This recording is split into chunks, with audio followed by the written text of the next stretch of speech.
call them short-term rentals. People renting a house or a room for a night or weekend from Airbnb or one of the other companies. In Albany, officials want to know what impact they're having on housing and the economy, and if there's a need for more regulation on them. News 10 ABC's Anthony Kurlikowski shares tonight more from that meeting.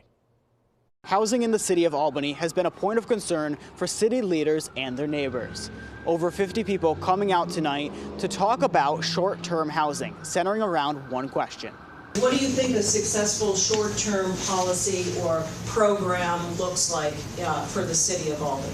Organizers from the city say regulating services such as Airbnb and Vrbo have been talked about for almost a year. Neighbors pairing up tonight to voice their views. We really don't have any plans as of right now, but we're contemplating a potential regulatory system, and we want to hear what people have to think and what ideas they have. Attendees mentioning trash and noise issues caused by parties and safety issues in shared spaces of short-term and long-term renters. The city is looking into ways to hold landlords or hosts accountable and effectively involve police when needed. The absentee landlord, the negligent landlord has been the consistent issue in regarding to short-term rentals. Did other people hear that? Hear what the responses are from the host and how the hosts are addressing that. And so just from our initial conversation, I think it's been overwhelmingly positive. Some call short-term rentals affordable tourism, while others argue long-term rentals have been evicted to make them. One local council member sees Capital Region attractions like the Belmont Stakes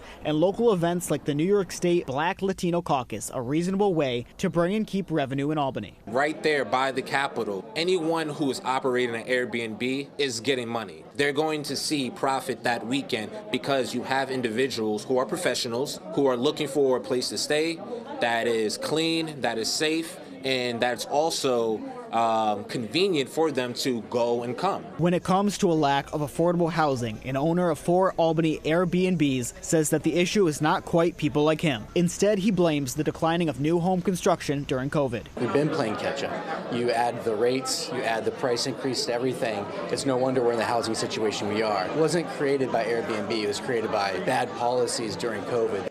Discussions from the night's meeting will be posted on the Planning Department's website. For more information on the next one, be sure to head over to news10.com.